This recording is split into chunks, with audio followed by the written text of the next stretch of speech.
SEC fans, it's me, RJ, once again, here to talk a little bit of SEC football with you. And thankfully for you, we're not really going to talk that much about Oklahoma. Yes, I'm getting a kick out of all the folks that think that I'm new to the SEC or that somehow I just started covering the SEC when really I've been talking about the SEC since I got into college football, in large part because that's who Oklahoma usually has to face in some sort of a college football playoff or bowl game. But I really do enjoy the conference, and I really think that it is the best conference in football, and there's lots of national championships to support this. To say nothing of, Nick Saban became the legend that he is by coaching in the SEC. Like, I want to be very clear about that. Before Nick Saban got to LSU, we have 30 damn years of him being kind of okay to a great defensive coordinator to a decent enough to good college football head coach, right? I'm thinking about his time at Toledo, thinking about his time at Michigan State, and then he gets to LSU. But it is at LSU where his legend grew, and he won his first national championship.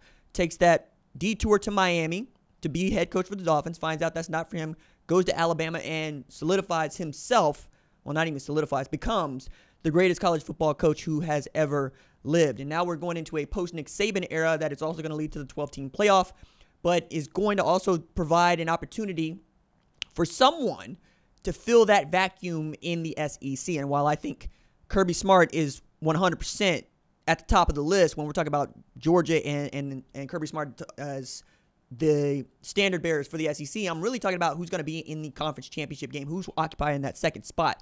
And that one, I think people want to kind of throw Alabama into because of what Nick Saban was, but Nick Saban's not the head coach in there. It's not that Kalen DeBoer isn't good. It's that Kalen DeBoer hasn't done it yet. The same thing is true of Steve Sarkisian at Texas or Brent Venables at Oklahoma or even Lane Kiffin at Ole Miss.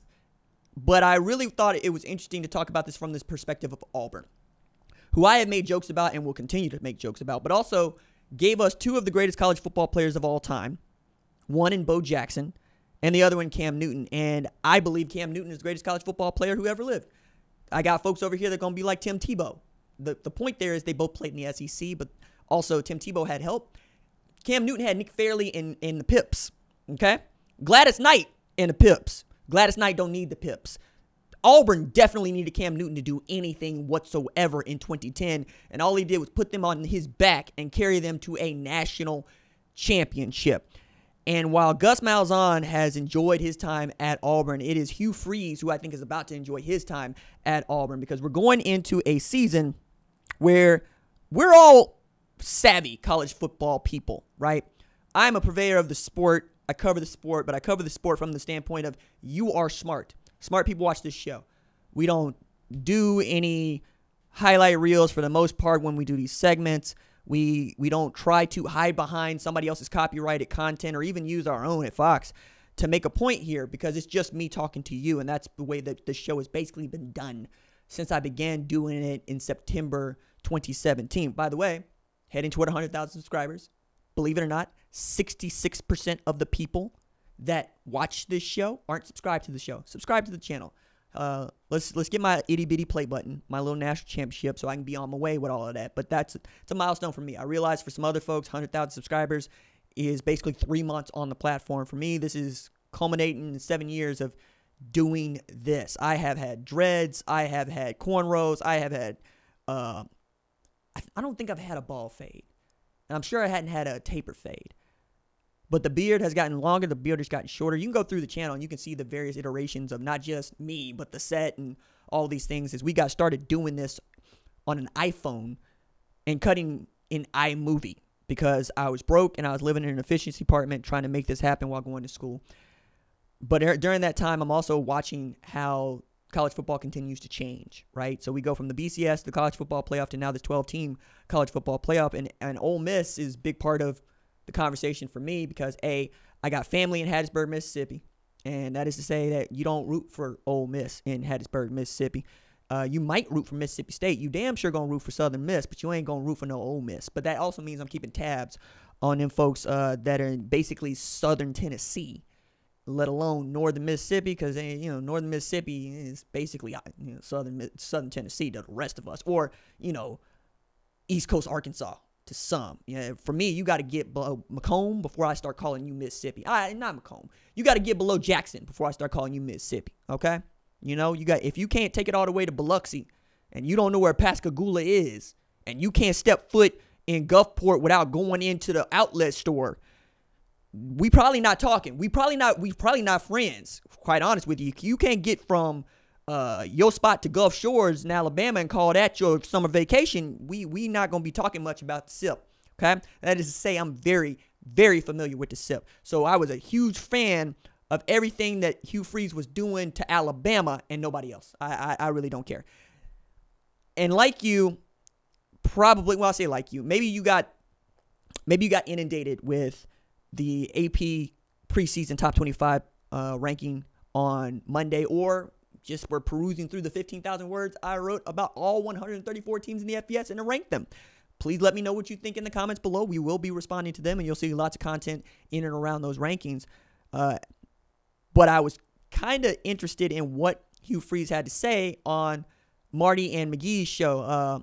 That is, exactly who you think it is. But Ryan McGee is one of the cool dudes in college football and, frankly, in motorsport.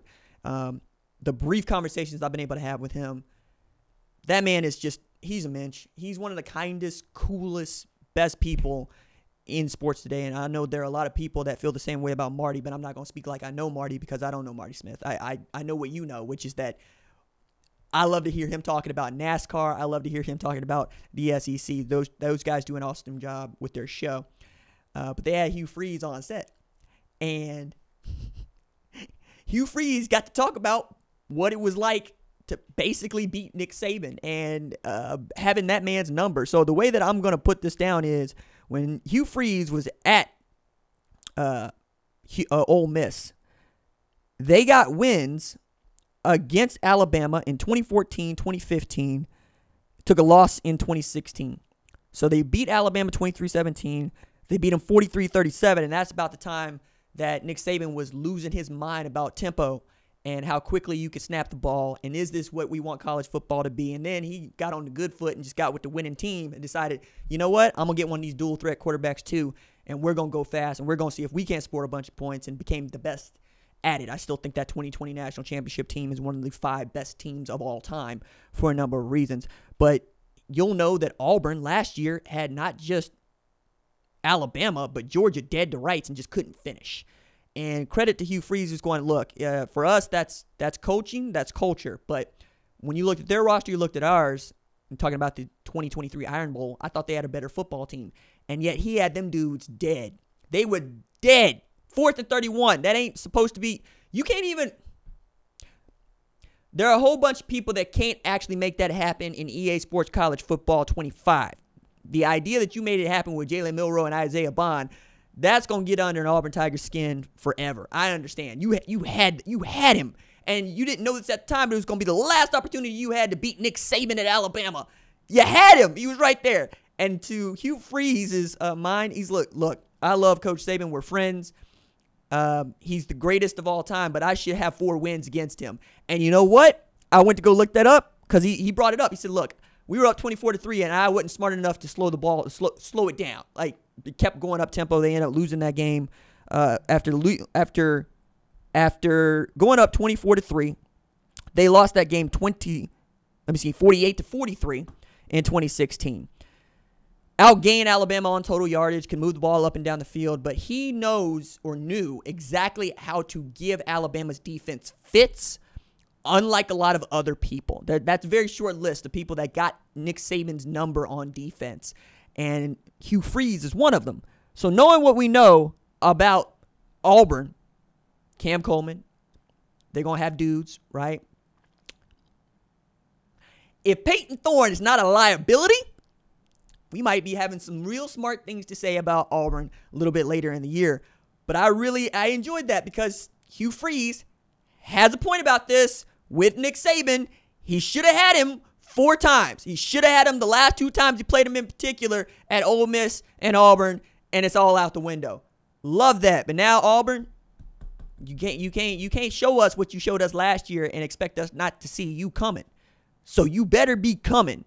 And by that, I mean in Deion Sanders' form of the phrase, you better be we coming.